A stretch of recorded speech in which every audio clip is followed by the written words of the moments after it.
1. Recording is in progress, I'm told. Excellent. I always like when recording is in progress. Hmm. We did all those episodes where recording wasn't in progress, and that was embarrassing.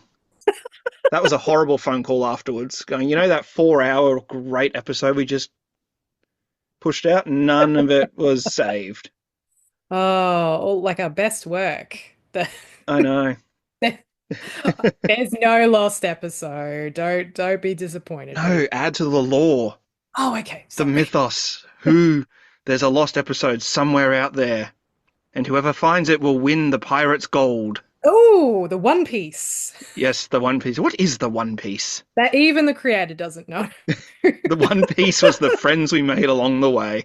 I swear to God, if it turns out to be it was the friends we made along the way, I will burn something down. Yep. Anyway, that's not what we're here to talk to today. No, Welcome one to day, one day. maybe one day. That's a Yes. lot of episodes to get to. Well, Welcome. Netflix is doing the reduced. Is it Netflix? Yeah, Netflix. Yeah, they're not the live action. They're doing a new anime series. They are. That is Yes, true. that condenses it down. That is true. So All that's probably a good jumping in point. right. Third time's a charm. Yes. Welcome to We're Not Helpful, a podcast about books, recommendations, our thoughts and opinions.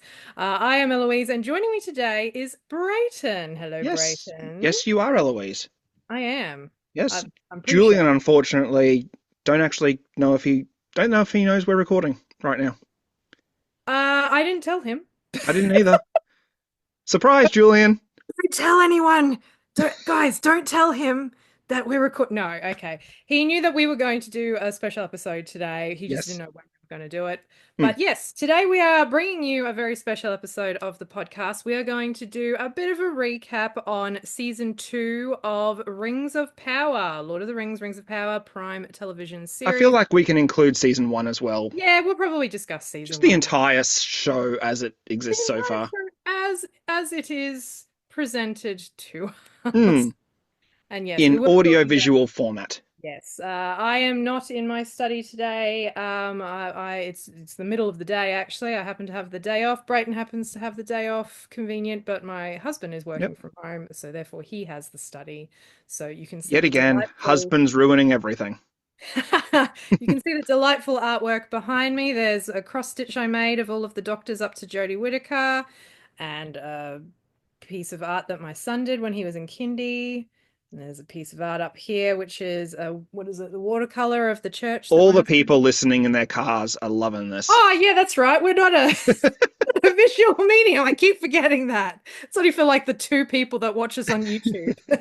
I will say with Find it riveting. The Doctor Who one, you have the opportunity to just add an extra frame next to it with Shooty Gatwa. Yes, just a little one. Or if Yeah. you like follow along with Chris Chibnall's stupid, children thingy. You would have to add her before the first Doctor? Oh, who knows? Like there's a whole like the whole range of random people now just to add in.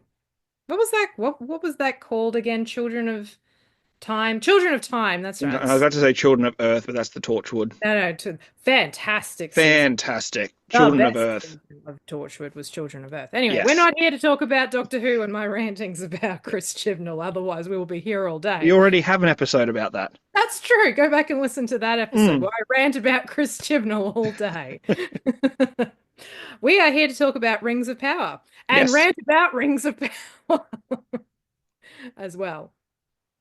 So, where do we start exactly? Shall we Um, do a brief recap? well, Rings of Power, based on Rolkin Tolkien's book. You don't know what Brayton's referring to, please go back 2 episodes and listen Yep. to our trivia of Lord of the Rings, where we're trying to discover what JRR stood for. And apparently, Do you remember? the Jolkin Rolkin Rolkin. No, Yeah, that's it. Perfect. Got no, it was John. Oh crap, I've forgotten already. it. So have I. Now let's move on. I've forgotten. Yep. Good. It's not important for my brain. It's already out. You're going to be at a trivia night one day, and that question's going to come up. I'm going to be so angry that I've You're going to be forgotten so angry. piece of information. Okay. Again, I'm thinking Reynold, and I'm like, it's not Reynold. It was There's like a Runal. Runal. Okay, I'm looking it up. I'm Yeah. looking it up. I need to know now. John Ronald Ruel Tolkien. That's what it was. That's There we right. go. Okay. I've immediately forgotten again. Yeah. All right. Okay. So, Rings of Power. Let's have a discussion about that. So, Let's. as we know, Amazon decided that they wanted to put a few billion dollars into this television production. It is slated for 5 seasons. It is soft greenlit for 5 seasons.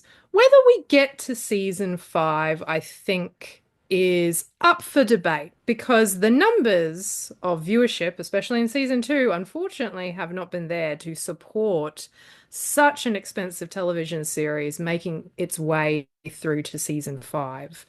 Um, I just looked and it I know up. that the So I just looked it up. Apparently, they bought the rights for close to $250 million US, and that's just the rights. That's not any production costs on top of that. And you're and looking at let's also millions of be dollars at clear. least per season. Yeah, let's also be clear about what rights specifically they bought because Yes, this has they been did a not buy. contention. They did not buy the rights to the Silmarillion or any of the other extended works like the Histories of Middle-earth that have all of the actual stories about the first and second ages of Middle-earth contained within. The Tolkien estate apparently is very protective of that IP and have essentially refused to release the rights of that source material. So, what they actually did have the ability to purchase was in relation to Lord of the Rings. Now, they again could not actually purchase the rights to the Lord of the Rings books themselves because I think they are still owned by, what is it, like New Line Cinema or whoever it is that Peter Jackson's involved with. I probably should have looked that up beforehand. All I can see here, just on Wikipedia, it's just that they required the global television rights. Hmm. So I don't know, someone out there in the film and TV industry, if you're listening, is there a difference between purchasing like the rights for a story if you're going to show it specifically on television versus making a film? Hmm. Because I know New Line, I'm assuming it's New Line, have the Hunt for Gollum movie in the works. Yes, I think so. Plus, there might be another Lord of the Rings movie in the works as well. Well, the War of Rohirrim is coming out later. Yes, but Oh, I think there's another live action one in the works. yes. I don't, and I think the story and the information about what that's going to be is still currently secret. It's Yes, hidden. It's safe. which is Uh, code for they're still trying to work it out. yeah, they don't know yet, probably. Mm, So who knows what that will be about. yes. But specifically, what Amazon Prime is working with here is the appendices of the Lord of Mm. the Rings books, which does not have a lot of information in it. So it does. It glosses over a lot. The key beats are there, but as for specifics, you really got to read the Silmarillion to get that. It's essentially a summary of the main parts of the story of the Silmarillion. So, Mm. for those of you who don't really know much about what the Silmarillion is, it is the story of the Silmarils, which are the 3 gems that Feanor creates. And he creates them essentially to contain the light of the trees, the 2 trees that were in Valinor before the fall of the trees, before Morgoth came with Ungoliant and sucked the life out of the trees, essentially. And the Happens to ring, the best of us. yes, and he initially wanted to capture the light of the Silmarils by using Galadriel's hair, and she rebuked him 3 times. So it was basically, "You're a creep. Stop annoying me. Go away," which is rather significant for the fact that she gives Gimli 3 hairs in The Lord of the Rings. So that's like a great big F you to Feanor. Like he must have been an absolute arsehole for Galadriel to give 3 hairs to a dwarf. We won't get into all that history there though, because that's not really what we're here today. So the story is about the Silmarils. These were like the most coveted gems essentially in all of Middle Earth. And Morgoth, who, for those who might not know, was Sauron's master. He was like the big bad of the First Age, essentially. He cannot be named, I think, or has he been named in Rings of Power? Do they actually say Morgoth? I can't even recall if they've mentioned him. I feel like Galadriel might have mentioned Morgoth at one point. It like they don't mention him very often. They very much No. push Sauron as like the main Yeah. evil instigator of everything. Yes. But he is very much still at this point, he was the servant of Mm. Morgoth, who was basically trying to take over the world. If we're gonna, uh, bury it down into small parts, Yeah. was jealous of God. Eru Ilúvatar wanted to rule the world. That's pretty much what it comes down to. Yeah. So he wanted the Silmarils for himself because he thought the gems beautiful and most precious, and he did. He killed Feanor's father and stole away with the Silmarils. And a lot of the First Age storytelling is all about the oath of Feanor that Feanor and his seven sons made to try and get the Silmarils back. And that led to the first kinslaying of the elves. So elves killing elves, essentially. A lot of war, a lot of combat, a lot of battle. The story of Beren and Luthien comes into it. So Beren and Luthien is the first human-elf relationship that happens. Beren is a mortal man, Luthien is an elf. He basically says to Luthien's father, "I'll get back a Silmaril if you give me your daughter's hand in marriage," which he does. He dies in the process. He comes back to life. There's a whole thing. Like Mm. all of this story is actually really quite exciting, but there's no real proper descriptive written narrative of it because Tolkien only ever really wrote short, unfinished stories and tales. He wrote a lot of notes, and his son Christopher obviously put a lot of stuff together, but he never actually went on to write a proper narrative, which I would love. Like, I would really love for someone to be able to take all of those amazing stories that are in the First Age in the Silmarillion and actually make a proper lineal narrative fiction from it because we just simply don't have that, and it's really disappointing. And I had thought that when Prime had announced that they were going to be doing the Rings of Power, that they would at least be taking those stories and giving them like a proper fleshed out story, which they kind of have done, I suppose, in terms of things that have happened in the Second Age. But they've had to do it with, one hand tied behind their back, essentially, because of the fact that there's a lot of things that they can't reference, they can't use, they can't explain because of the fact that they don't have the rights to them. Mm. And a lot of people online have complained saying that it turns out to just kind of be like badly written fan fiction. And I can see that point of view. So I think what we need to do when we're watching Rings of Power, Mm. we need to try and remember that this is a medium that is telling its own story. It's telling a story that is complete in its own way, but can't be complete from the source material. So you have to separate those two things. And I found that really difficult to Mm. do in the first season because there was a lot of stuff that the first season was implying or trying to create that I didn't agree with. I will give it this. I liked the idea that they created for the show that the elves' power was waning and that the only way that they could remain in Middle-earth was to solve it using the idea of Mithril being much more mythical and powerful than what it actually is, canonically speaking, for the Mm. books. I think that was an interesting and good way to solve that problem. And they It needed add to. I agree. It added a sense of urgency Yes. to the first season. Like if the elves were just kind of there, then it's like, well, what is the urgency in needing to solve a problem which the rings that they made solved? So by adding that their power was already waning adds that sense of urgency. And yes, it's a very tropey thing, Mm, but if you're writing especially from a TV or in film, if you're just writing a story like that to be exciting, you need to have stakes. yes.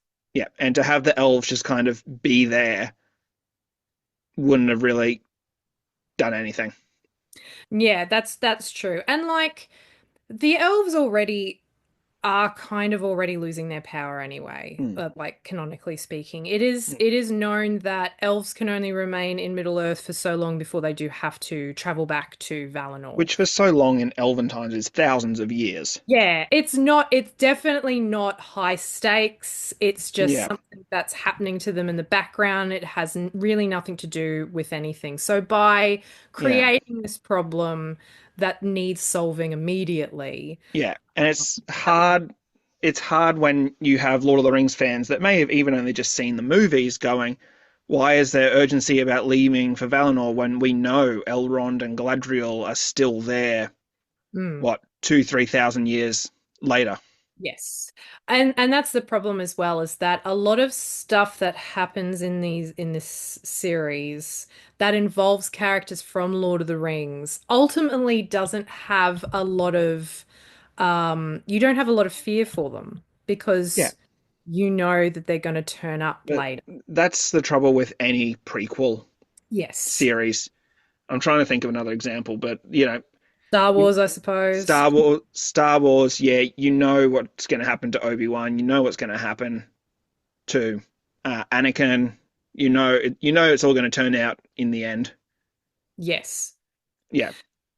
So I'm trying to think of what else really happened Well, in let season me one. let me. I have a question Yeah. for you.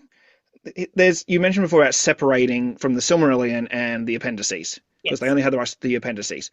I think we need to clarify that when we are talking about something like this, it is an adaptation, and there's a lot of discourse online about whether an adaptation needs to follow beat for beat what is already written in the text. So there's that idea of, well, because I believe in season one, the three rings are created earlier than it is in established Tolkien lore. Yeah, so the Yes. issue with Rings of Power is that second age essentially. I lost you for a second there. I thought, yeah, you looked like you were frozen for a Yeah, second. I was. So the thing with season one is that they've taken all of the lore of the second age and crammed it Mm, all together to be happening all at the same time. So there's a lot of stuff that happened at the beginning of the second age, the middle of the second age, and at the end of the second age, mm, whereas this is like happening all at once. Um, and that kind of puts a problem in relation to the creation of the rings because there's like a very specific timeline of what yeah. Sauron is doing and where he's going and how Mm, he's behaving. And that's why I think season one didn't do very well, especially for the fact that yeah. it's something called the Rings of Power, and you get the Rings of Power in the last 15 minutes of the last episode of But season it's one. kind of like the coda to the show. Like it's building towards how they were created, and if we're looking at it from just a story point of view, like you're obviously focusing around the elves, Mm. and then I guess to answer the question, canonically, which rings were the first ones created? Let Was me go it back. So the first rings created were the elven rings and the rings for men in because the it rings for men? Okay, yeah, so so yeah, it's happened in reverse because mm, Celebrimbor decided to create the three elven rings out of his own hubris, thinking, "Oh mm, well, I've done all of this with Anatar, Sauron, yes, and now spoilers. I try and do it myself and Mm, pour." And he did it in secret so yeah, that Sauron didn't know, who ironically was then making the One Ring in mm. secret And, himself. and and see if we're looking at it from a TV point of view, Hmm. I think it makes it again fits better in the series if the Elven rings are created first because we've had a whole season focused on the elves Hmm. and we have established that their power is waning and they need something to revitalize it. And it would seem odd if they went, okay, well let's make some rings for men first. Yeah, and also it's because they've completely like created this backstory for Sauron as well Yeah, to which have I him. believe someone online did point out that there is a backstory that justifies what Halbrand, I think he went by in the first Yes. season. Spoilers, by the way, for Rings of Power. We probably should have put spoilers at the beginning, but I feel like if you're going to be listening to Yeah, yeah. Rings of Power, You've either seen it or you've you either have already no seen it intention of or it. no intention of watching it. Um, yeah. So there is actually in one of the appendices, someone pointed out there is like a one sentence line where it says that after Morgoth's defeat, Sauron actually tried to not maybe not redeem, but tried to escape and tried to turn. Yes, that And is they've true. essentially taken that sentence and went, okay, well, what happened in this time period? And that's a fair enough way to do it if you want to make Sauron your main character. And if let's talk for a second about Sauron. So what actually happened with him is that after Morgoth fell, Sauron did try to like appear to be good, like he regretted what he did, and that it may have been that he went back to being evil when everyone essentially was just like, "We don't believe you. We don't trust you. We don't believe you." But there is actually no way to know whether or not he was being sincere or if it was a trick. Mm, So that is never actually confirmed yeah. by Tolkien. It could Well, be in either or. It yeah, could be either or, that he as was we legitimately like regretful and was trying to redeem himself, or if it was all just a scam, mm, which I think also I don't know if they did that well enough in season one because I was very confused as to whether or not he really was actually trying to redeem himself or whether or not he was just tricking everyone all along. And well, my fear, which kind of became like relevant in season two, was that yes, he was trying to be good, but because he was spurned by Galadriel, it's like, well, I'm going to be bad now. And I really, in this day and age, hate the fact, oh no, a woman rejected me. I'm going to be bad now. I'm sorry. That really annoys me so much. And it's really weird. So many people ship Galadriel and Sauron. Like, you know, a lot of people shipped them. well, Weird. internet ships any two characters that share screen time. The internet will ship them. Well, yes, they can be shipped. But I mean, like, Yeah, there was a lot of people on my Tumblr who was this like, is why I avoid Not that I avoid Tumblr. I'm just not on Tumblr. I shouldn't say that. I just Um, don't enjoy that but kind of and part of the and there was the attempt at the mystery in season one of who Halbrand was. But even there after was, like I think it was the end of the first or second episode, he beat up all those Numenorians or something, and I remember thinking, okay, he's Sauron. yeah, and I think it was because like they were also trying to trick you the whole time with who is Sauron? Is it this guy? Could it possibly be Hmm. get this guy? Is it Gandalf? Because, Gandalf, Well, the quote unquote stranger that we all knew was Gandalf pretty soon on, and finally was confirmed in the last episode of season two that yes, he is Gandalf. yes. Which Grand Elf. Ugh, we'll get to that in a which second. they anyway. We'll talk about Gandalf. So, like going back to Sauron, I Yep, think that giving him that backstory was a good way of doing that if you wanted to make him the main character. But here's my complaint about season one and season two specifically. There were way too many storylines going mm, on. I think what was happening is Prime is trying to capitalize on the storytelling that Game of Thrones had, in terms of Game of Thrones having so many different characters and different locations.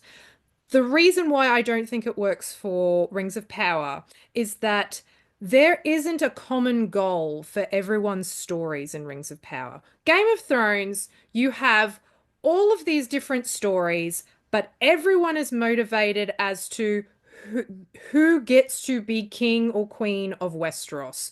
They're all motivated to try and get that throne. It's Game of Thrones, mm. obviously. The only slight difference, I think, is the story that's happening at the wall, but that's because the story with the White Walkers is slightly different, but it's an That's overarching enemy, I essentially. always took it as the whole thing of everyone's distracted by this petty thing when they're ignoring the real threat, and Yes. then we all know how season eight turned out. Yeah, yeah. Let's not talk about that. Yeah, it's been talked about enough. It has. Rings of Power doesn't have that because no one really has a common goal as to what's going on. You've got the elves whose issue is that they're waning. You've got the dwarves who are warring with each other over I don't know who gets to be king and mine. I'm not 100% sure what was really happening there. You've got everything that's happening in Numenor, where there is a power vacuum going on because people are warring over who gets to be the leader of Numenor. Because you've got, evil dude, Farazon. Farazon, yeah. Yeah, who did I think? He's like Jermaine Clement light.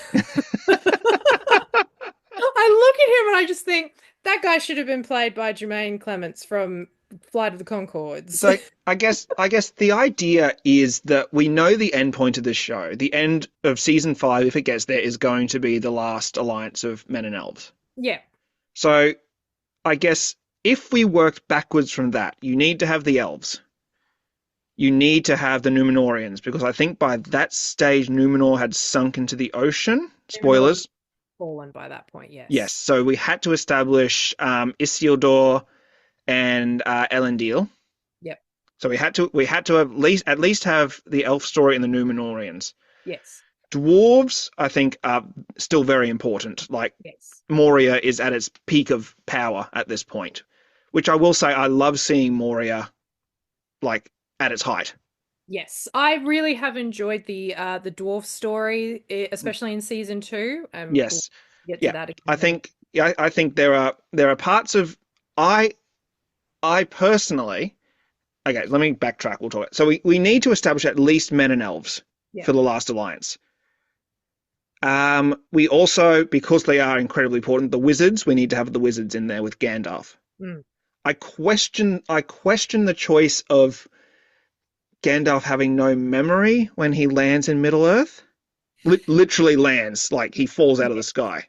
Yeah, and I think the only reason why they did that was to give you the red herring misdirection of maybe this is Sauron. Hmm. Because then you had all of the weird, like, acolyte Yeah. type people following him. Yes, And from then, the Dark Wizard that we don't know. I think everyone is assuming that the Dark Wizard is one of the lost blue wizards. yes, although there's a lot of thought that maybe it's Saruman. Again, I don't agree with Again, that. they had the opportunity. I think it would have blown everyone's So mind if at the end of that second season, the one we thought was Gandalf, his is actually Saruman. that would have been a really cool twist. That would have been like, whoa. Because, like, for those of you who have read Lord of the Rings, who understand the history of it, Saruman was a good wizard Hmm. all the way up to right before the established story of Lord of the Rings, where he became corrupted by Sauron because he was using one of the But he plants. was always, as far as I remember, he was always jealous of Gandalf, I think. He might have been. I can't I quite seem remember. to recall something saying that he always harbored a little bit of jealousy for Gandalf. Mm. So Because you got that would the have been a great twist because it then you would have could have it would seen have been. him being good. I Hmm. am good. Yes, God, we that, did. We got hints of that in the Hobbit trilogy.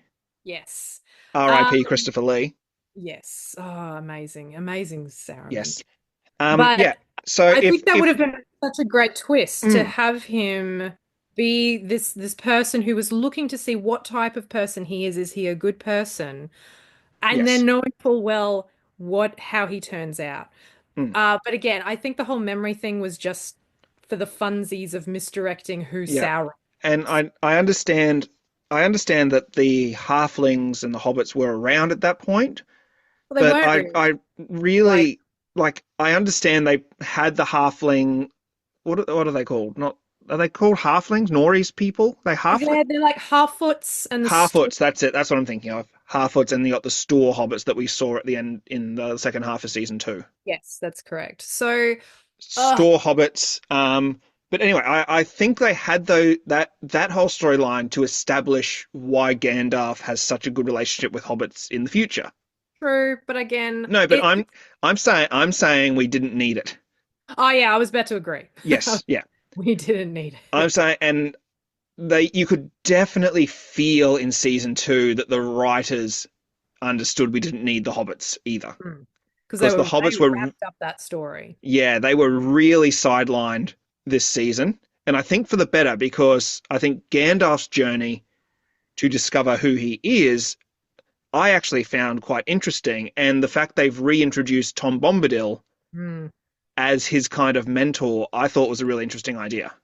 That was a really good way to bring in that particular character. Like I've made no qualms previously on the podcast saying about how Yes. I really dislike Tom Bombadil. You can I skip like those him. chapters in the book and have no detriment to the story. No, I find him irritating. He's like an NPC level 20 character Yeah, that Tolkien went, oh shit, how am I going to get rid of this guy? Oh, he's just flighty and he didn't want to do anything. yeah. Bye-bye. So, yeah, I don't really find him interesting. Mm. But I actually found him very interesting in the second season because he has a role to play. yes. And he was just the right amount of annoying as well. Like they really got that balance right. Oh, yes. I think Rory Kinnear played Tom Bombadil. Yes. Yeah, I he have did to very well. I do have to say that I really found that first scene of the camera pausing on his face and Mm. then like slowly like zooming in slightly, a little bit overdone because unless you are a fan of the books, you don't know who this person is. So Yeah, anyone who hasn't read the stories is just like, why are we spending so much time zooming in on this person's face? Like yeah, it was one of those moments like it was a fan serving moment. For example, it felt to me the same way people must feel when in Star Trek Into Darkness, Benedict Cumberbatch, spoilers, yeah, says, I am Khan. If yeah. you hadn't watched the original series of Star Trek and you didn't know who Khan was, that Mm. moment means nothing to you. Yes. That's kind of how The I felt this the that. example that's always springs to mind to me is in Indiana Jones in Raiders of the Lost Ark. He Mhm. has that scene where the guy with the sword does his whole dance and he pulls out a gun and just shoots. I love that. Then in the next one, Temple of Doom, Mm. he has a similar moment and he reaches for the gun and it's not there and he looks up and gives almost like a knowing smile, which is technically to the audience, Yeah. going like, oh, you know what this is. Trouble is, Temple of Doom is a prequel to Raiders of the Lost Ark. Yes. So he does a move. He does a move that only people that have seen the first one would recognize. But for the character, he hasn't done that yet. So why would he have this little quip about something that would have happened in the past, that would have happened in his future? Yeah, that's You know what that's I mean? yes, that's very yeah. It was a very fan servicey moment that we can forgive because it's Harrison Ford in his Indiana Jones I prime think phase. So they do it again actually in the last film that came out. they do. I But I like actually didn't really mind that last film. it was all right. It It was had it. Look, it's not as good as the first three, better but I think it was than better Crystal than Crystal Skull. Skull. Yes. Yeah, Crystal Skull. But anyway, so it's an interesting question actually that's raised because like if you were, let's say you're hired to write this series, okay, you have to straddle the line between introducing enough for people that may have never read or seen Lord of the Rings, Yes. while also at the same time paying homage to Lord of the Rings, the movies and the books, as well as acknowledging that people have seen these before and they might know what to expect. Mm. So it's a hard line to straddle, and that's why I think the mystery of who Gandalf is. Like if you've never seen Lord of the Rings and only have vague ideas there's a wizard called Gandalf, maybe that moment for you when he says, they're going to call me Gandalf, might be actually a big moment for you. But for people like us that have read the books, seen the movies multiple times, watched many YouTube video essays about fan theories and all this stuff that we'll never get answers to. For us, we knew by the end, at least halfway, if not by the end of the first season, that this guy is Gandalf. Yeah, like everyone was very much this is Gandalf. Yeah, but it's It it's was that not a it's surprise. yeah, and it's straddling that line between do you write this show for people that have seen the movies or that are already fans of it, or do you write this show for people that are just coming into this world? I think you can do both, and frankly, you should do both. And I don't think they did either very well. But that's why it's so. That's why it's a like you have to admit it's a hard line to straddle. It is. It is It very hard. definitely is. I And to think. the it's to the point even Peter Jackson, that Mm, is generally agreed to be one of the best adaptations of anything ever, yeah, will still have hardcore Tolkien fans decrying those films because of the changes he made. and that's fair. Like you're never going to please everyone, Of especially with course not. something that is so big and vast and beloved. Um, Yes. like he certainly did bow to some criticism. Like Arwen was supposed to apparently turn up at Helm's Deep, and it got so much hatred online in a lot of online forums that he ended up editing her out of that. Good decision, frankly. I feel sorry for Yep. Liv Tyler, but good decision. You I actually like didn't the need elves her. at Helm's Deep. The Yeah, like that was a fun ad, and there And are it reasons. again it adds the stakes and it brings it back to men and Yeah. elves standing together at the end. Yeah, and that's fine. I didn't mind that Yeah. at all. And I think it's been long enough now that I've seen Lord of the Rings so many times and I've loved the film so much that Mm. I can separate it quite a lot from the book. We are And in a generation now where people growing up seeing these movies, when they read the book now, they'll be surprised the elves don't show up at Helm's Deep. yeah, I think so. There would be a lot of that. Yeah. A lot of the changes would probably surprise them and be like, oh, and Yep. it might actually make them not like the book. I mean, it's a pretty wordy I book mean, to begin with, I but can totally understand not liking the books and loving the movies. oh yes, Yeah. definitely. Yes. It cuts out a lot of stuff that I think was good to cut out, like all of the poems and Mm. poetry and songs. They're fine. They would not work in a movie No. text at all. I think Aragorn or someone breaks into song like 3 times during the Council of Elrond.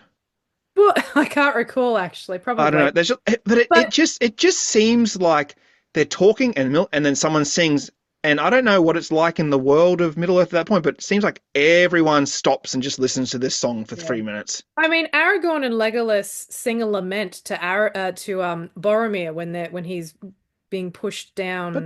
that makes sense. Makes sense in the book, but it would have been weird for them to Yeah. like singing Yeah. back and forth between each other for 10 Mm. minutes before Gimli's like, Yeah. let's go and find the hobbits now. But anyway, we were talking about trying to adapt it for both fans and newcomers. Yep. Here's where I think they might have benefited if they could have done it differently, Yep. is that Here's don't, where Eloise will tell the professionals they got it wrong. yes, yeah, you got it wrong. Here's how you do it right. Um, they shouldn't have tried to put in so many storylines. Yeah. I think problem. That whole storyline with Arondia and the female of whose name I forget now that he was in love with Mm. in the Southlands, like I just that was unnecessary. All of that He there was, was such a big part of season one, was barely in season two. and again, so unnecessary in season two. Except he saved Galadriel once Mm. because apparently all the men had to save Galadriel. We haven't even gotten to the part where I'm going to be really angry over Galadriel's character yet. Yay, patriarchy. Oh, I'm saving it up. Anyway, Yes. it like you didn't need that story.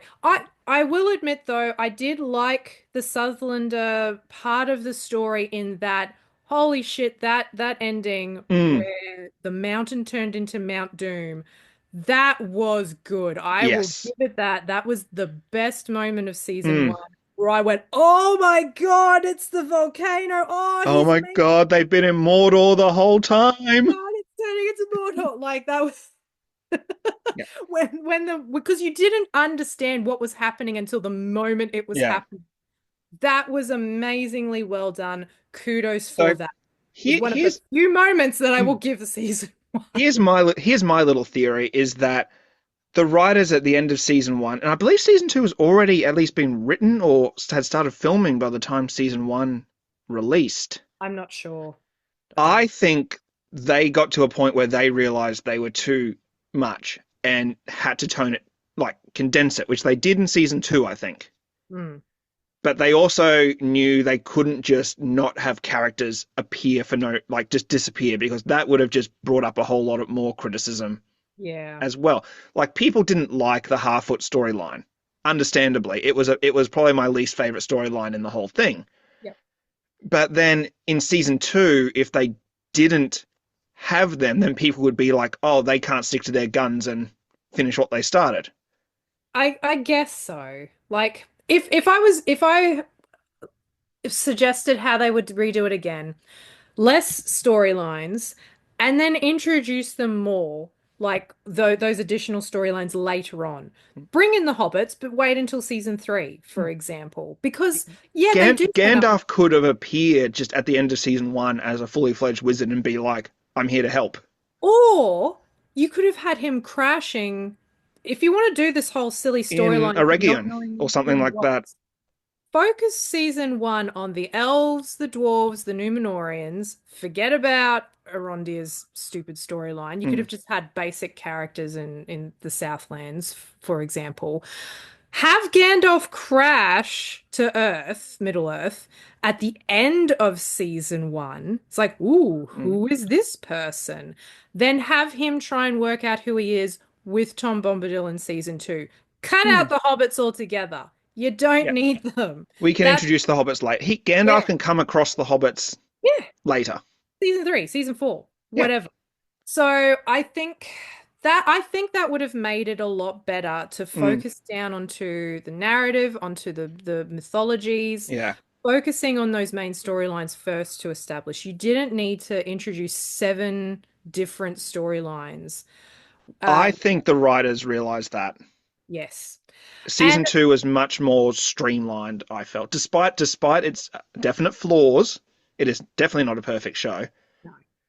Um, but I think the writers realized that and did streamline it quite a bit. They still kind of wrote themselves into a corner, especially I think with the dwarf storyline, which I did actually love watching King Durin kind of succumb to the ring's influence. I think that was really well done. I And think, yeah, yeah. yep, because I think the rings, if I was remembering what I read correctly, the rings that the dwarves got actually enhanced their greed. So they became very greedy. Kind of, yes. I wouldn't say greedy, but it just inspired them to be more oh, what's the word? Greedy. I said Not greedy. it. Um, Selfish. God damn it. Want to gather more things for themselves. What's the word when I've given you multiple word you options. Come on. have gotta cut all of this bit out. Absolutely not. This is all staying in. No edits. You know when you're materialistic, that's the There word. you go. So There. so greedy.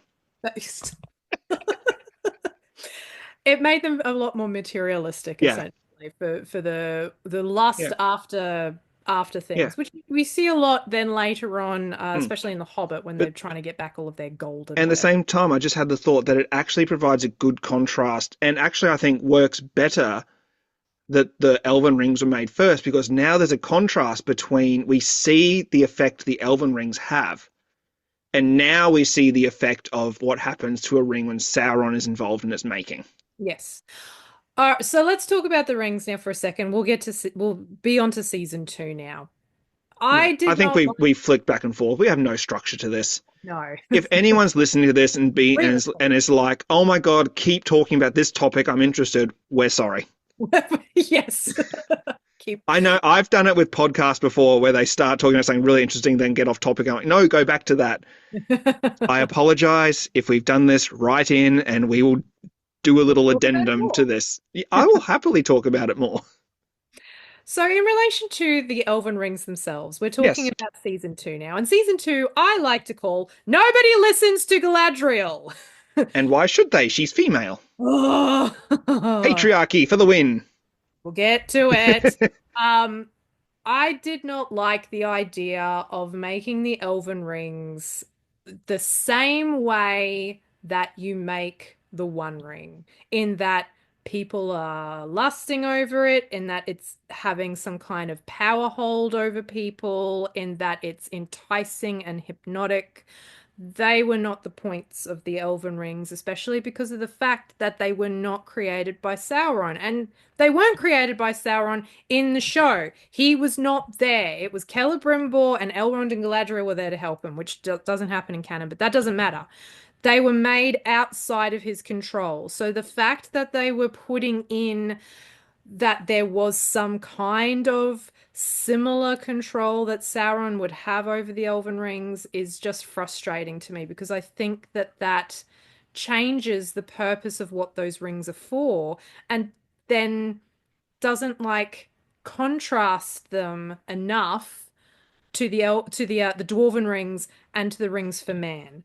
I think it should have been that people would have found it far more frightening to see the difference between them. That, oh, well, the elves they've got their rings and they're fine, but now look what's happening to the dwarves. Like, I think that contrast should have been a lot more obvious, whereas we don't get that because we spend a whole bunch of time in the first episode with everyone fighting over the elven rings and Elrond trying to destroy them and Círdan like going to drop them into the sea, but then like, oh look, no, I'm going to take them back with me now and then give them to everyone. And I don't know. And the Yeah, fact that Dan, it's just an elven hippie. There, I yeah, said it. I got really, really angry that Gil-galad, the first thing he says to Galadriel in episode 1 was, "You should have told us about Sauron." I'm like, what the fuck do you think she was doing the whole of season 1? You sent her away. You put her on a ship to Valinor because you told her to shut up about Sauron. And who did she find in the middle of the ocean? Found Sauron. Yep, So, I told you this would happen. so those are some story structure complaints there Yes. that I have a problem with. Okay. Thoughts? Thoughts. Let me think. Yes. Yes. Okay. Great. I'm just trying to think. Yeah, sure. Why not? I got nothing. Got nothing to add to that Okay. upon reflection.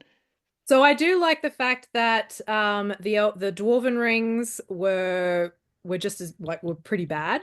Yeah, they were Because they're not they were actually definitely worse than the Elven rings. yes, because they're not like that in the Because book. I feel like Sauron had more of an influence over the creation of the Elven rings than he did over sorry, the Dwarf rings. Yes, he definitely had influence over the dwarf rings Hmm. compared to the elven rings and also the rings for man as well, Yes. especially the rings for man. The rings for dwarves, the reason why he made the rings for man essentially was because the dwarven rings didn't have the desired effect that he wanted because dwarves are hearty and they're Hmm. not easily as swayed. They're very stubborn people. Yes, as men are Yeah. essentially. So even though they were affected, excuse me, even though they were affected, they weren't affected to the point of being able to be controlled, which is why Hmm. he wanted to start again with the rings for men. Yeah. So I don't mind that change so much for the show. And I think that was probably important to have because Hmm. it definitely did then drive the conflict in that storyline involving Durin and his father, Yeah. essentially. I was highly disappointed with the Balrog because it was really cool, it was great, and it was a a footnote in that episode. It started off the episode and then that was it. That was done. It was like it was teased at the end of season Yep. 1. It was teased a little bit throughout season 2. I think it should have been teased a lot more. I think we should have seen more of what was going on with that. And then it was like, ah, I'm Balrog, I'm here. Ah, oh no, an elf just put an axe in my face. And that was it. It was over. Yep. So that was highly disappointing. Well, they're building to it. I thought that was like my favorite scene in the whole second season. It was a good scene. I'm Hmm. not denying that. I They're just don't. obviously building to it because they can't. We didn't. I don't think we went back to Moria after that because the elves, not the elves, sorry, the army of the dwarves showed up in Eregion and fought off the orcs. Mhm. And I think we're probably going to see more of the aftermath of that discovery in season 3. Sorry, just to interrupt for a second. I hope my computer noises aren't being picked I up by I the can't record. hear anything. Okay, you can just cut this bit out now. No, it's staying in. Stop doing that. I'm just getting a lot of dingy noises on my No, computer I right can't hear anything. One day I'm going to just edit together a supercut of all the moments you asked me to cut out. She's going to cut this, cut this, cut this, cut this. Excellent. I look forward to it. Yes. Um, Yeah, as I was saying, I think, yeah, season three, I think we probably see more of the aftermath mm, of that. And the dwarves being who they are, I think there will be that conflict of do they abandon Khazad-dûm or do they try and because at the when the king attacked the Balrog, the tunnel was collapsed behind them, so it's yes. sealed off. So I think there'll be a lot of questions raised as to do we just leave it or do we go down? Do we go down there and try and confront it with our Mm. armies, or do we abandon Khazad-dûm? Which I don't think they will willingly abandon their city like No. that. And here's the thing, I think that they have a really good opportunity to do whatever they want to do at this point because funnily enough, I actually don't have a lot of knowledge about dwarven history when it Hmm. comes to like my knowledge of Lord of the Rings and Middle Earth. I actually tend to focus a lot more on the elves and Yeah. elven stories and stories of man. Well, I the don't thing is, I think actually. Tolkien gave a lot more He of the did. elf because I think the elves were his favorite race. Yes. So he didn't put a lot of history or backstory into the Mm, dwarf history and stories. But there definitely is answers to those questions, and I actually don't know what they are. mm. I should probably look up the history of Khazad-dûm Yeah, because because I I can't remember exactly how Moria fell. no. So it falls, and then in The Hobbit, Balin decides to go back to Yeah, Moria to basically reopen the colony there, yeah, and they all die because yeah. It ends badly.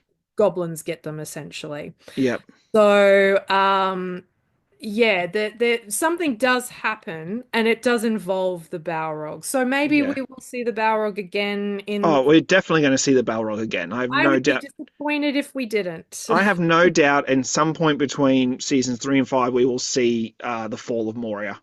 Okay.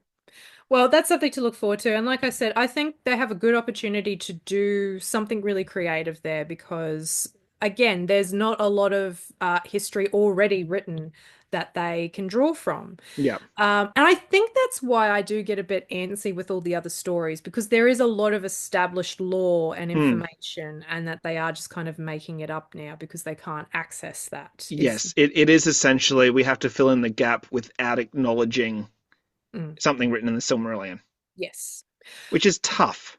it is. All right, so Yeah. let's move on to the part of season two, which is actually my favorite part. Everything that's happening in Eregion Yep. with Sauron, Anatar, and Yep. Celebrimbor. It took. This It actually took me a few fantastic from moments. start to finish. Yeah, it took me a few moments to realize. I might be wrong, but I'm pretty sure Halberd and Anatar are the same actor. Like they Yes. did him up. When he first appeared out of the fire and everything, I'm like, oh, they got a new actor to play. Oh wait. Oh, well, he just shaved and got No, long it's the blonde hair same now. dude. It took me half a second. Like, okay, cool. Well done. Yes, I was very confused actually about the opening scene of Because season. that was a different actor. That was a different actor. So Yes. that was a I think that's different what threw actor me off playing first. Sauron. Yeah, because Yeah. it was a different actor That was then. very Yeah, it was a different actor then Halbrand, and then I thought, oh, they switched either back to that other actor or got a third actor. But no, yes. it was just the Halbrand actor. But I think he did a great job of this season. He was very good. I He got a think lot more meat to play around with. he did very well in that he definitely got to play the insidious character Mm, of looking like he's a good person on the outside, but like having such a complete heel turn on the inside. yeah. Um, Again, I did find it a little bit weird that they had moments to kind of show that maybe he was regretting what he was doing. And again, it was surrounded by Galadriel, which Now, see, I didn't sense any moments that he regretted anything. I just feel like he perhaps thought that he could still be a good person if Galadriel was willing to be by his side, and that making it out to be like he was just throwing it all in to be evil But because see, she that's just a what you call it, like just adding some tension to it, because if Gladriel and Sauron were both just like unknown to each other, had no sort of relationship, then the fight against him just feels hollow. You need to have that personal touch. I suppose. I don't know. I just sort of came looking You at just it. think it could have been better developed, or could have been, Yes, I yeah. think so. Without the trope. That's just a flaw of the writing, that that Yeah. relationship could have been developed differently. Especially because they had to go with what had been established in season one. Yeah, But in any case, I just keep feeling season two they tried to retcon yeah. stuff. But in any case, I really did Yep. enjoy everything between his relationship between Celebrimbor, and crafting the rings and putting all of that glamour on Celebrimbor to like keep the fact that Eregion was falling apart. That was really, really well Mm, done. And again, very close to, I suppose, kind of what happens in the written resources as well. Um, pardon me. I don't think it was that described like that, but I think that was a really great interpretation of him tricking Celebrimbor essentially. So well done to that part of the story. That was the highlight of season yes. two. I I think we should have just focused more on that. Yeah, Charles. I just want to give a shout. Charles Edwards, who played Celebrimbor, I think did a great job this season. Mm. He was in Downton Abbey, and I loved him in Downton Abbey. Oh, was he? Oh, Yes. yes, he was too. Oh, he was in the Terror. Hitler Oh, killed him in Downton Abbey. Spoilers. oh, okay, It made okay. me so angry when it's like, oh yes, there was a young man, Adolf Hitler, who killed. I was like, what? He was in The Crown as well. He was in The Crown, Ah, he was in Batman Begins was he? as a Wayne Enterprises executive. Oh, I think okay, that was very early in his career. probably. Yeah, it was. I'm looking at Wikipedia. But yeah, he was fantastic as Celebrimbor, or as Gladriel says, Yeah. Celebrimbor. Got to roll those R's. Annoys me to no end. All right, Yeah. let's talk about. We have to make this fantasy, so let's make everyone roll their R's. Yes, that Yep, is the yes or law. no? That's the law. I hated it so very much. Yeah, it didn't bother me.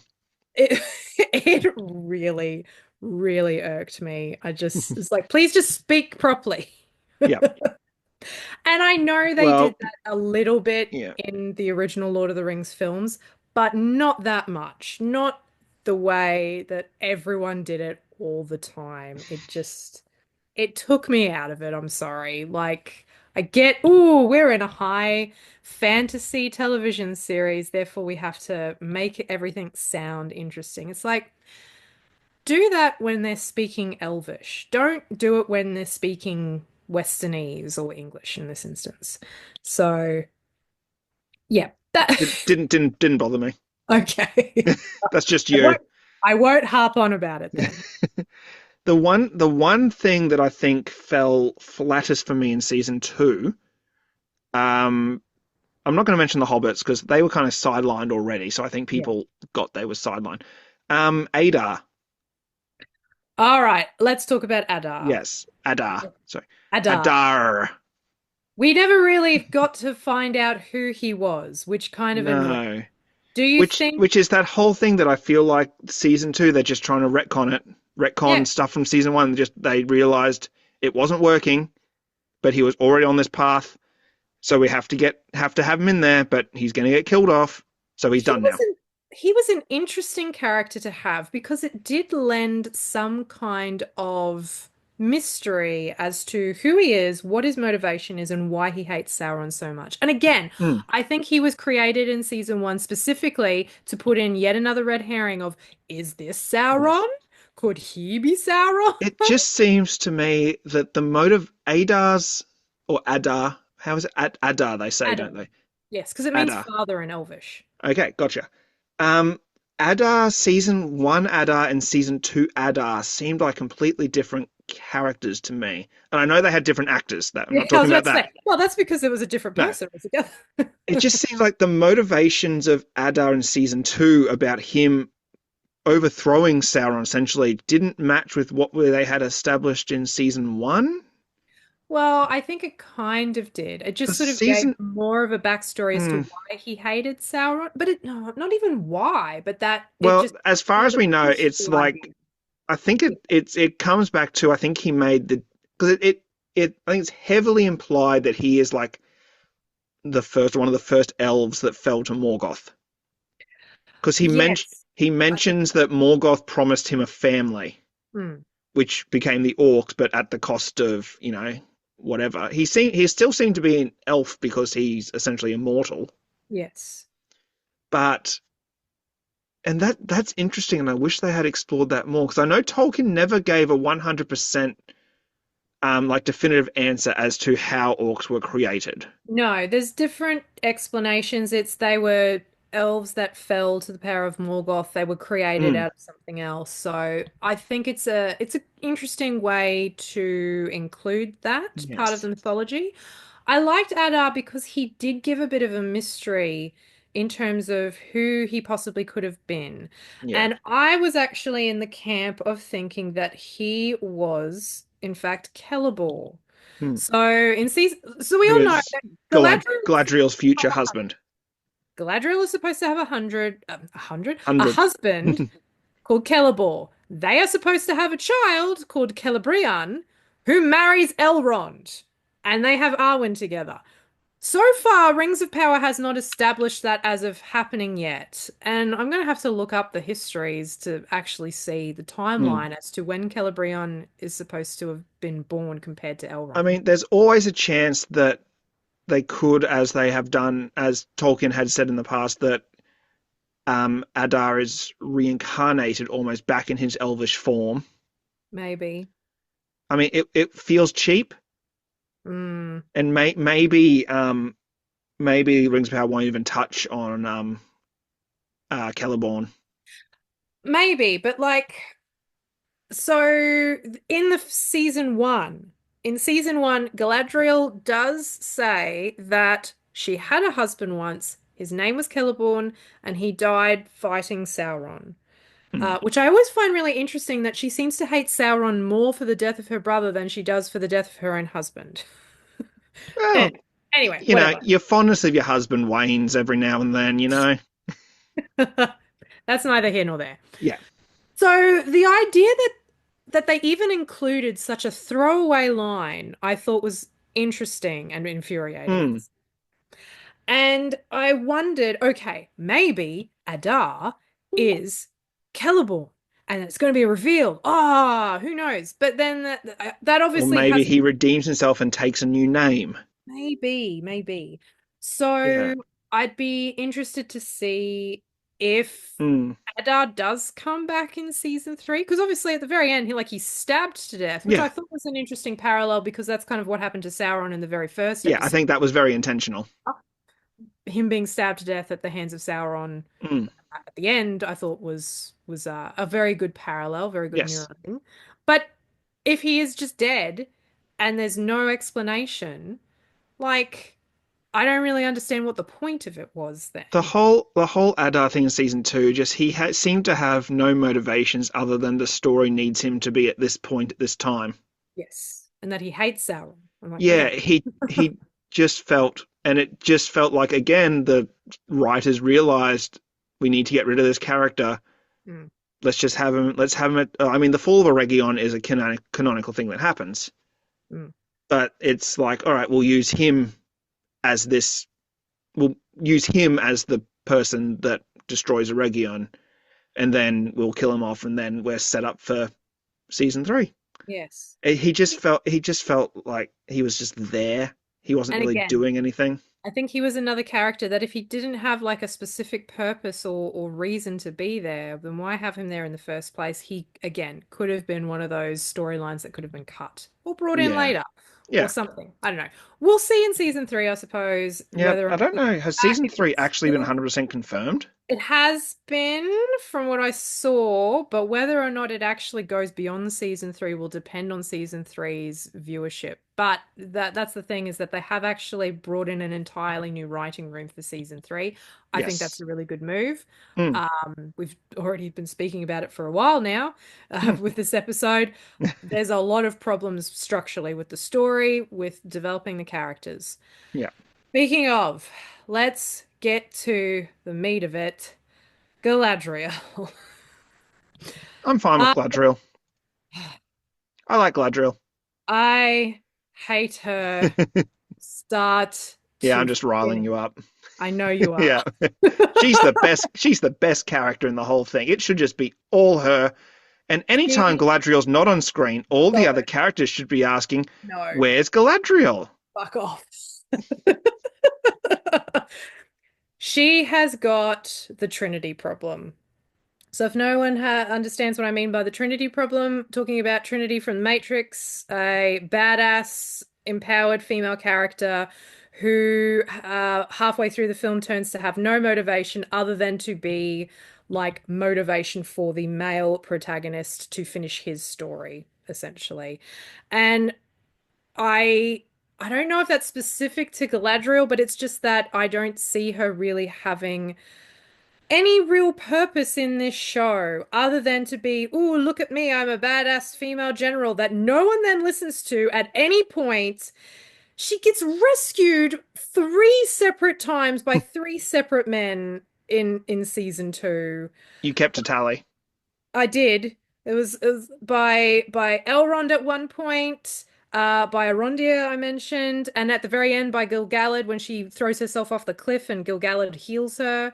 I'm just like, I, and the fact What that was he, she? What was she meant to do? She threw herself off a cliff. well, I don't know, heal herself because she's supposed to be a badass. She's supposed to be the most. Are you saying if you fell off a cliff and a guy came up to help, you're like, no, No, I've got it.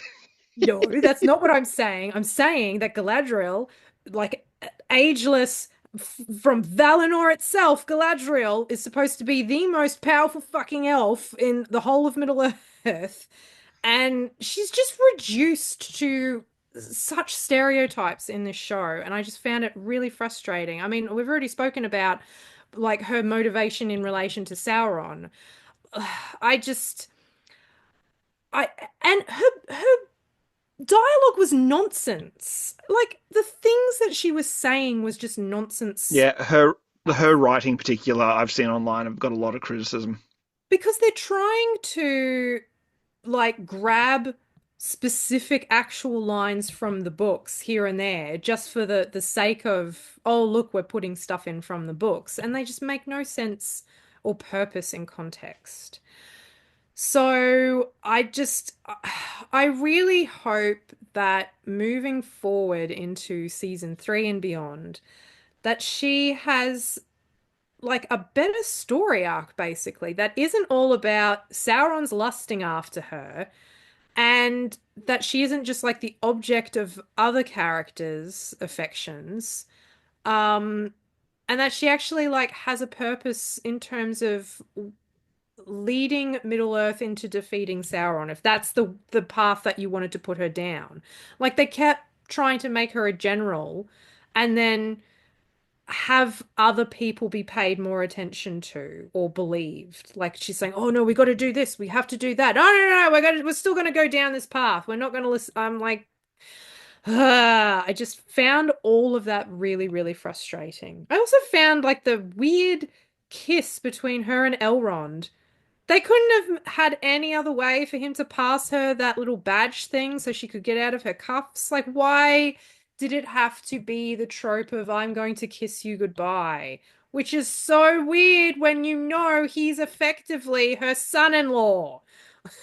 And in Well, which case, I want to know, I'm interested to know, are they going to just completely roll over Celebrian altogether and just put her and Elrond together, and she's going to be Arwen's mother in this version of the story? Is that what they're doing?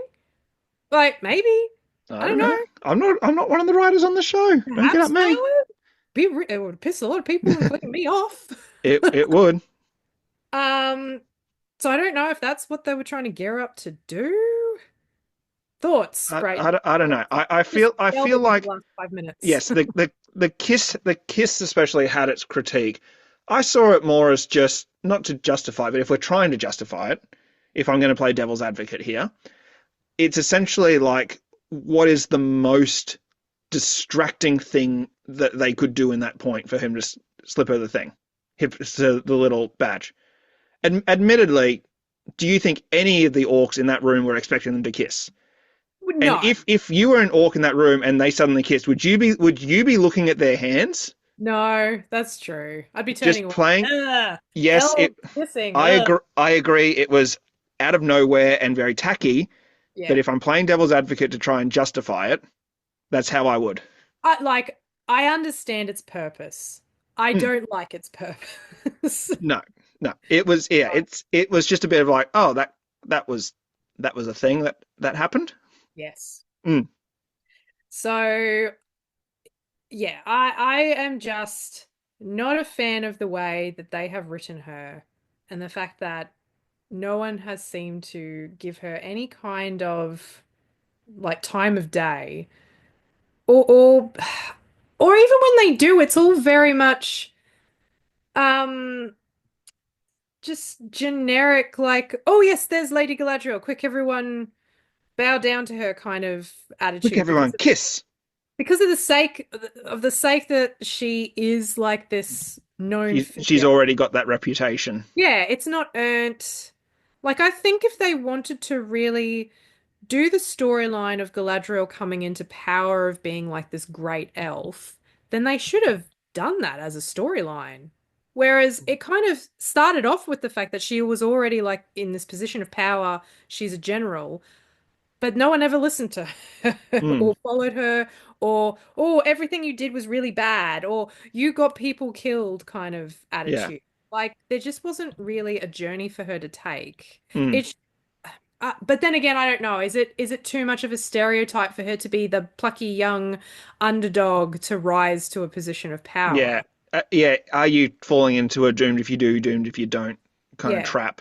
But I mean, for the sake of the fact that she became one of the ring bearers almost Mm, immediately, and then still didn't have that same respect, like she didn't have any more respect compared to prior to getting the ring.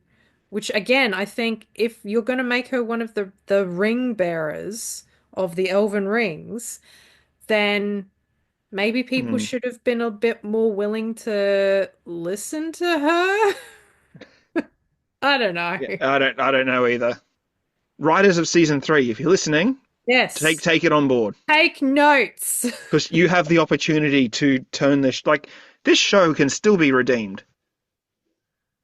Oh yeah, I definitely think coming into I'm yeah. season Sorry, three, I'm just constantly she reminded of yeah. I'm just constantly reminded how many shows and with how cancel happy a lot of streaming services seem to be nowadays.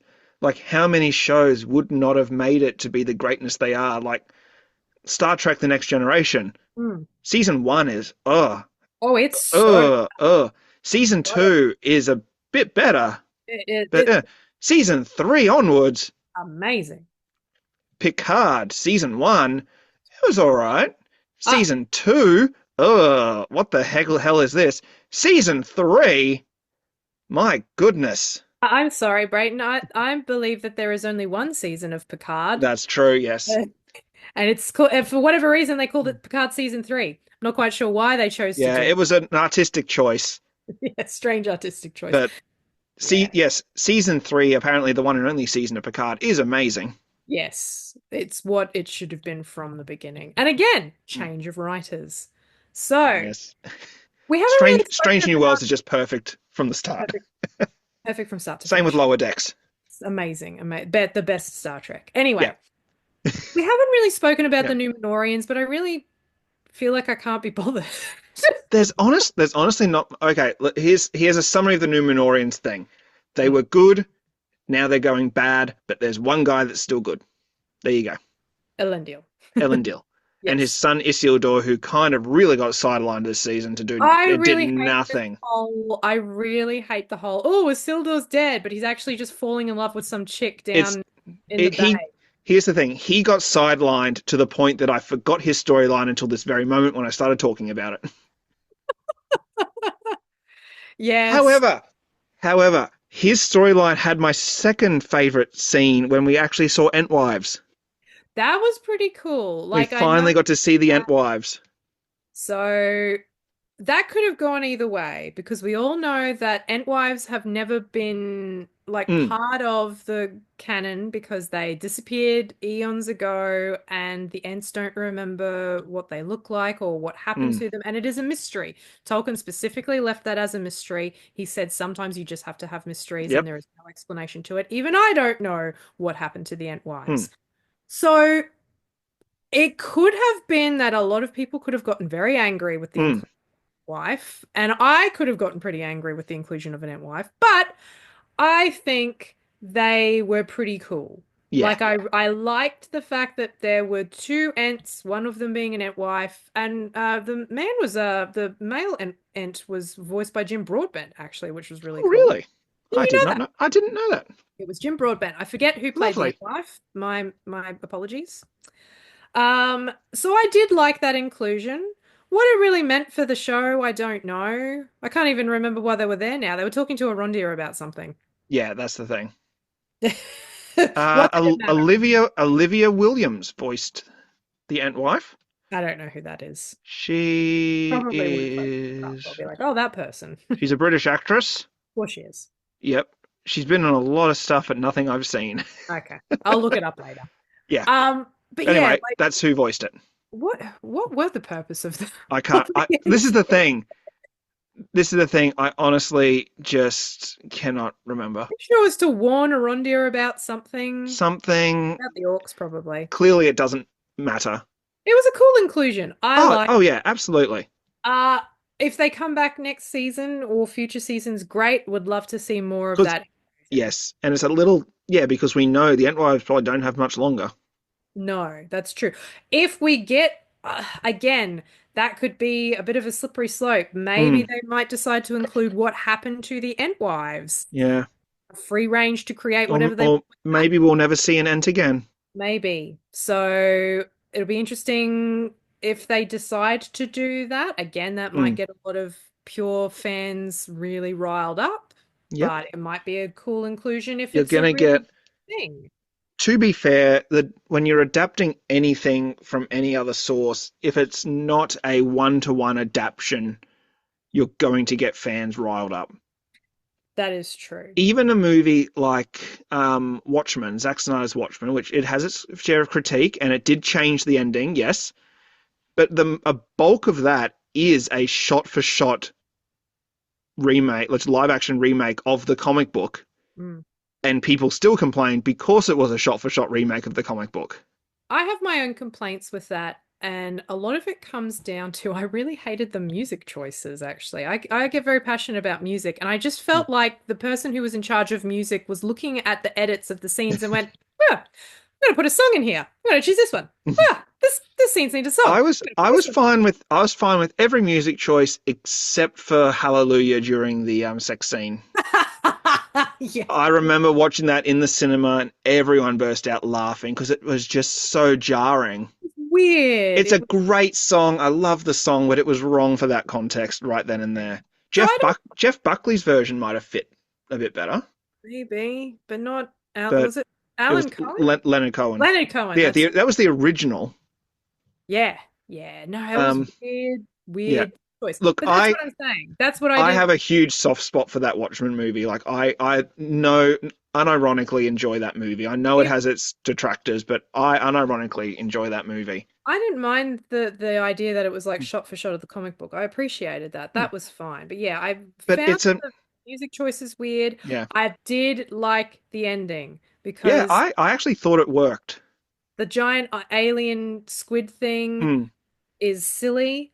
I think it made much more sense to have it as Dr. Manhattan being Hmm. the threat. Much more sense. I But think then it works in in the comic book because you have those little side moments yeah. of why but to do that in the movie would have added another 45 minutes of exposition. Well, you've got that whole additional short film, which includes Yeah. a little bit with the black, was it Black Sails? Is that what it's? Black Freighter? something like that. Yeah, the pirate ship Yeah, story yeah, that the that side character is reading the comic book yes, within the comic book. yeah. Again, Um, if you literally did a shot for shot remake of the comic, the movie would be 5 hours long. yes. Whereas it's funny how I don't like the squid and Mm, that I think it was great to remove it, but then the television series they did back in 2018 that included the yeah, squid, fantastic. yes. That was like one of the best pieces of Mm. television that year. That Because was an it was about the repercussions of it. It wasn't yeah, about why is there a squid? Because if they did that and in the they movie, it would, I think, feel silly. kept you on your toes guessing that entire show. That's how you write a show that has intrigue and mystery.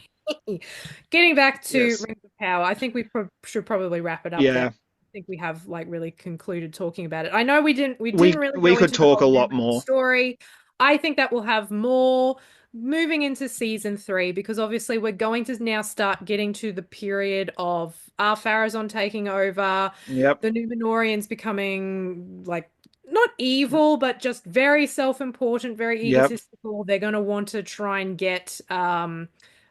immortality. We're going to This is, start seeing the ring wraiths yeah, form. I guess he has the 9 rings now. So yes, potentially that. That'll be interesting. Interesting to see who the ring wraiths will be, mm, because again, apart from two of them, we don't know anything about the ring wraiths because it was yep. never written. So that I think that will be a really good opportunity to go into fleshing out their stories, who those additional Yep. men are, who those kings are, perhaps. Yes, yes, we've got the whole story of the fall of Numenor yet to come. That's what I'm looking forward to. I think I if they do it well, mm, that will be a good story. my instinct feels like Fall of Numenor will be end of season 3. Don't know if we'll get into it in season three, if it's moved to If they season don't, four. it feels like they're going to drag that on too long then. I would hope that they would get into it into Because season three. If there they're was, not going to yeah. do four and five, I would hope that they would do it next Because season. season 5 has to just be all build up to the battle, the last alliance. That's what I'm trying to Yes. say. Season 4, I think season 3 should, I feel like it should end with the fall of Numenor, if not the beginning of season 4, Mm, because you need to be able to have Elendil and Isildur regrouping on Middle Earth yeah. and that whole build up. Because there was some criticism that by the end of, like in one whole season they forged all the rings except for the one ring that's Yeah. yet to be forged. But then other people online were going, well, do you really want them to drag out the forging of the rings over 2 or 3 seasons? Like, there's not enough story there to cover it. Yeah. I still think there should have been more of the rings happening in season one, not ending in the last 15 minutes. But I do look forward to seeing when they're actually going to start doing the One Ring. Will we see that Mm. next season? Will it not be till season four, One perhaps? ring might be a season 4 thing. Maybe. We'll see. So Yeah. overall, how do you rate Rings of Power? Look, I don't hate it. Like, I will gladly sit down and watch it. Like, no qualms about it. But it's definitely like a 3 out of 5 show for me. Mm, Not it's good, not great. There are moments of greatness, and there are moments that are so close to being great, yeah. but they're few and far between. I definitely hate watched season one. Hmm. I begrudgingly watched season two because I wanted to see how they go with it. It had a lot more potential, and I liked a lot more of it compared to season one. And I think that was because of the fact that they wrapped up some of the storylines from Yeah. season one. And they've clearly started wrapping up a bunch of storylines for season two that we won't see again in season three. I'm Yes. hopeful that, especially with the new writers' room, season three will be better and that there'll be better dialogue, there'll be better story structure. Yep. Currently, it is sitting on a 2 out of 5 for me. Okay. I agree with you. There are definitely some really, really great moments. Hmm. So, season one, my favorite moment was Yep. basically the end with Mordor. Season Yep. two, loved the whole storyline between Sauron and Celebrimbor. Was really good fan of the elves. I liked a lot of Hmm. parts with Gandalf, and that's about it. Yeah. So I am looking forward to season three. It'd be nice if Tom Bombadil came back again, just to Yeah, I'd love to see Tom go out Bombadil again. again. But I don't think we will see him again. Uh, Unless I imagine there's some sort of rocky montage of Gandalf and Bombadil learning how to use magic. I'm here for it if that happens. Oh dear. But I think, like I said, I think the show is definitely you can easily turn this into a 4 or 5 out of 5 show. Mm. Yes, and I hope. Easily. I hope because it's like I love Lord of the Rings. I want Lord of the Rings content. I Mm, just want the content to be good. I don't want content for the sake of content because someone, a gigantic corporation wants to make a bunch of money. I think yeah. that's the trap that Marvel has fallen into. It's Mm. like, At least Marvel seems to have recognized the whole collapse of like the Kang yeah, dynasty thing. yeah, that I like I think yeah, moving on to their next phase, they'll start improving. Yeah. But Honestly, for Marvel, I think the writer's strike might have been the best thing that happened to them. probably where they can regroup. In any case, yeah, I want more Rings of Power just because I want it to get good. Mm. I want it to be improved upon. I am looking forward to seeing the War of the Rohirrim. Have you seen much of the trailer? I've seen the trailers. Yep. Have any thoughts? Looks interesting. I'm not sure. Again, it's not an era that I'm familiar with, especially that like the era of Rohan. I don't know how much they're drawing from, let's say, Yeah, history, fictional history. I'm not going to look up much in relation to it. I want to Mm. go in with sort of a clear head and just appreciate the film for the sake of the film and see Mm. if the storytelling is good. But I'm a Yep. good fan. I'm a big fan of anime, and it's definitely Yes. anime style. So, and it looks good in Mm. terms of the animation itself. So, I am looking forward to that. Maybe we'll do another update when that comes out and we've seen it, Yep. perhaps. Sure. All Whenever I right. get, probably won't get a chance to see it in cinemas, but definitely when it's out on digital, Yes. All I'll right. watch Well, it. thank you very much, everyone, again for listening. You Yes. can, Wherever, whenever you are, because I have no idea when this is going to come out. who knows? I might be in New York by this Yeah, point, by the yes. time Well, this. we might actually maybe we'll just save this as a bank episode because I think you're going to be away in early December. I'm going away in early December. So unless Julian wants to do an episode on his own, I maybe we'll save this one for when we're both kind of all when we're all away on holidays. would love to hear Julian's solo episode. Yep. All right. Well, if you want to follow us on all the socials, you can on Facebook, Instagram, TikTok, and now Blue Sky. Don't forget. Yes. Brayton, do you want to give all the handles? It's just Facebook. It's just I think we're not helpful podcast. TikTok and Instagram. It's at not helpful pod. And on threads too, because you know when you sign up for Instagram, you automatically put on threads. Yep. Not that I think anyone is on threads. I don't think a lot of people are on threads. No. And Blue Sky is just at nothelpfulpod.bsky.social. Excellent. Don't forget if you would like to email us in, you can do so to nothelpfulpod@gmail.com. Email in and let us know about what you thought of our discussions with Yep. Rings of Power today. If there is one thing I've learned from the internet, it's that you can watch an episode or a movie and go, "That was great. Let's see what everyone else thought," and realize you were wrong for enjoying it. And So tell us why we're wrong. I'm not saying you're wrong for enjoying Rings of Power. If you enjoyed Oh Rings of no, Power, absolutely not. that's fantastic. I am glad that you enjoyed it. I Mm, just wish I enjoyed it more than what I did. Again, it might be because I'm a Tolkien purist. I have tried very hard to let some of those things go, especially with season two. But yes, I just wasn't really a fan of the actual writing itself. I think it mm. can be improved. I think like I seem to have enjoyed it much more than you, but I agree the writing could have used like another draft, Yeah. a little bit of a polish. And let us know. Otherwise, until next time, we will see you then. Bye bye, everyone. See ya.